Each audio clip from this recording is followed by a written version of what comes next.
ሰላም እንዴት ናችሁ? ኤግዚት ኤግዛም አዲስ ተፈታኞች ለምትሆኑና ወይም ደግሞ ድጋሚ ለሁለተኛ ጊዜ ለሶስተኛ ጊዜ ለመውሰድ ዝግጅት እያደረጋችሁ ላላችሁ ዞሮ ዲግሪ ለማግኘት የግድ ኤግዚት ኤግዛም 50% ማምጣት የግድ ነው እስካለ ድረስ ትምህርት ሚኒስቴር ለዛ መዘጋጀት አስፈላጊ ነው የሚሆነው እና ቪዲዮውን እስከ መጨረሻው ካያችሁት በተለይ ድጋሚ የተፈተናችሁ ላላችሁ ተማሪዎች የምላችሁ በጣም የሚጠቅማችሁ ነገር አለ።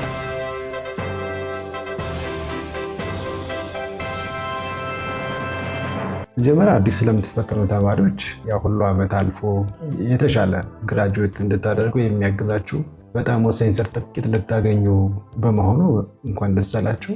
ኤግዚት ኤግዛም ኖርማሊ በእኛ ሀገር የተለያዩ የስራ ቦታዎች ላይ የሚያገለግል ቢሆንም ምናልባት ለሌሎች ስኮላርሺፕ እና ሌሎች ኤክስተርናል አፕሊኬሽን ላይ ያን ያክል እንደሚያገለግል ያየነው ኢንፎርሜሽን የለም። ነገር ግን እኛ ሀገር የትምህርት ስርዓት ስለሆነ በሀገሪቱ ላይ የበላይነት ያለው የግድ በቆያችሁበት ዲፓርትመንት የተሻለ ውጤት ማምጣት ለእናንተ የቀጣይ ኦፖርቹኒቲያችሁን ሊጨምርላችሁ የሚችል ነገር ነው።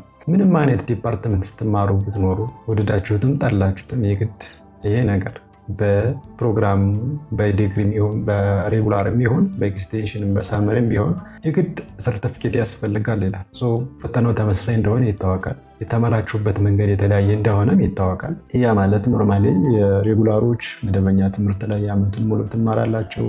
ኤክስቴንሽን ወደ ቅዳሜ ስራም ላይ እያላችሁ በተለያየ ደፋ ቀና እያላችሁ የሳመር ተማሪዎችም እንደዚሁ ባለሙያዎች ሆናችሁ ዞሮ አፕግሬድ ለማድረግ ስትማሩ ኖራችኋል። ያው ዝግጅት የተለያዩ ልዩነቶችን ሊፈጥር ይችላል። ፈተናው ግን ተመሳሳይ ነው እና ያላችሁ የምፈልገው ነገር የግድ ከተዘጋጃችሁት በላይ ካነበባችሁት በላይ ውጤታችሁን ዲተርማይን የሚያደርገው ነገር በጣም ትልቁ ነገር ዲሲፕሊን መሆን። በቃ ይህን ስላችሁ የፈተና ህግጋትን ማክበር አስፈላጊ ነው። ሊያዋጡ የማይችሉ መንገዶችን መከተል እንደገና ይውላችሁ አሁን ላይ ሊኖራችሁ የሚችለውን ኦፖርቹኒቲ ከዘጋችሁት ሁለተኛ ለመፈተን ሶስተኛ አራተኛ እያሉ ለመቀጠል አእምሯችሁ ሞር ዲሞቲቬትድ የሆነ ፍላጎት እያጣ ነው የምትሄዱት ማለት ነው። ለምሳሌ ሁለተኛ ሶስተኛ ያላችሁ ስትሄዱ በየፈተናው 750 ብር እየከፈላችሁ በየዓመቱ ትቀጥላላችሁ።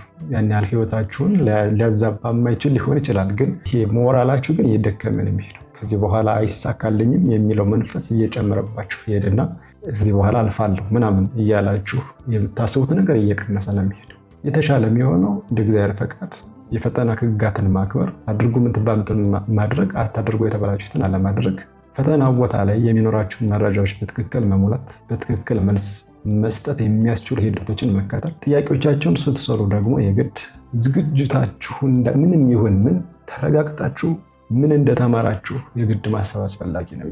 ከተማራችሁት ውጭ እንደማይወጣ የታወቀ ነው። ብሉፕሪንት የሚባል ነገር አለ በየዲፓርትመንታችሁ የተዘጋጀ። ያ ብሉፕሪንት ጋይድ ነው ያንን ጥያቄ ለማውጣት። እያንዳንዱ የዓመቱ ጥያቄ ሲዘጋጅ ከ11 የሚሆን 15 የሚሆን ከተለያዩ ኮርሶች ይታወቃሉ። ከየት ሊመጣ እንደሚችል የታወቀ ነው።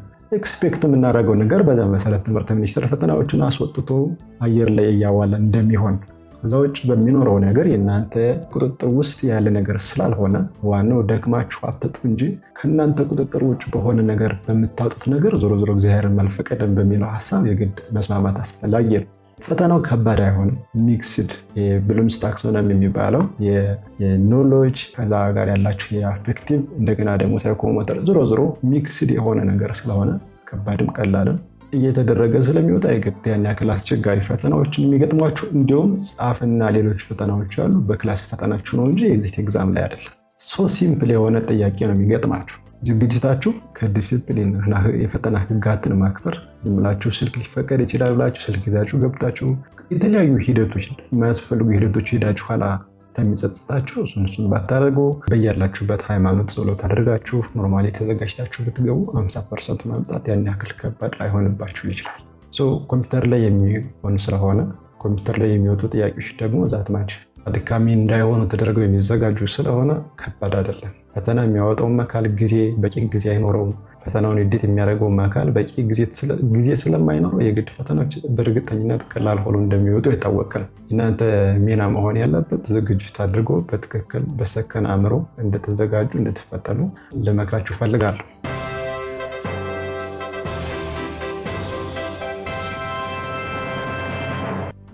ሌሎች ደግሞ ምናልባት ለሁለተኛ ጊዜ ለሶስተኛ ጊዜ እየወሰዳችሁ ያላችሁ ተማሪዎች አይዟችሁ መጽናት አስፈላጊ ነው። የእናንተ የሚለው ጊዜ እስኪመጣ ድረስ የግድ ለዛ ጊዜ ዝግጁ መሆን አስፈላጊ ነው።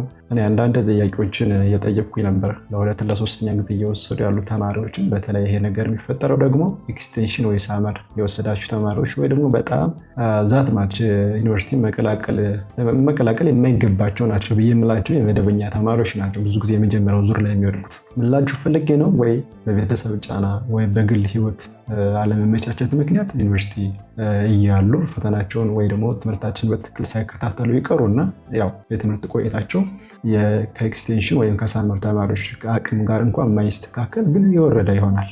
ይህ በእናንተ ጥፋት ሳይሆን ኖርማሊ ባጋጠማችሁ የህይወት አለመመቻቸት እንደሆነ ይታወቃል። እና ዩኒቨርሲቲ መግባት ያለማይገባቸው ብዬ የምላቸው ጀስት ላይ ገባችሁ ተብላችሁ የግድ መቆጠሩ አይቀርም፣ ግን በትክክል ዝግጅት አድርጋችሁ ግን ትምህርታችሁን አልተማራችሁ። ስለዚህ ይሄ ነገር የእናንተን አቅም ሳይሆን የሚያሳየው ሁኔታዎች ምን ያክል ጫና እንዳሳደሩባችሁ ስለሆነ እስኪመቻች ጠብቃችሁ ዩኒቨርሲቲ ገብታችሁ ቢሆን ኑሮ የሚል ጀስት አመለካከት አለ። ኖርማሊ ዞሮ ዞሮ ገብታችኋል፣ መጀመሪያ ሞክራችሁ አልተሳካም፣ አሁን ልትደግሙ ነው። ወይም ደግሞ ባለፈ ደግማችኋል፣ አሁን እንደገና ልትደግሙ ነው። እና ጥያቄዎችን ስጠይቃቸው ምንድን ነው ያሉኝ ተማሪዎች፣ አይ እንዲህ ከዚህ በኋላ አላልፍም 750 ብር ከፍለዋል ለመፈተን፣ ግን እንደሚያልፉ እርግጠኛ አይደሉም።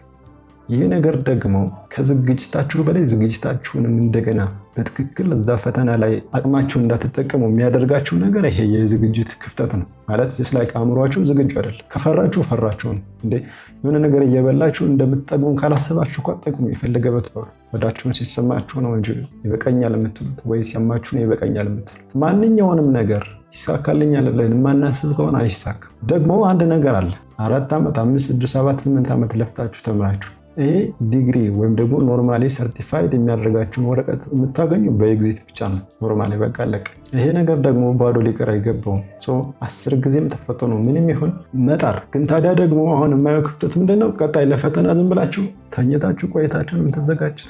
ምን ጥያቄ ላይ እንደወጣ እንኳን ወዲያው እንደወጣችሁ አንዳንድ ሾርት ኖት ይዛችሁ በዛ መሰረት ብሉ ፕሪንታችሁን የማታውቁ አላችሁ። ፈተናው ከዛ ነው የሚወጣ በዛ መሰረት ነው የሚወጣ ተብላችሁ በምን መንገድ እንደሚወጣ የሚያግዛችሁን ያን ብሉ ፕሪንት የማታውቁ ተማሪዎች አላችሁ።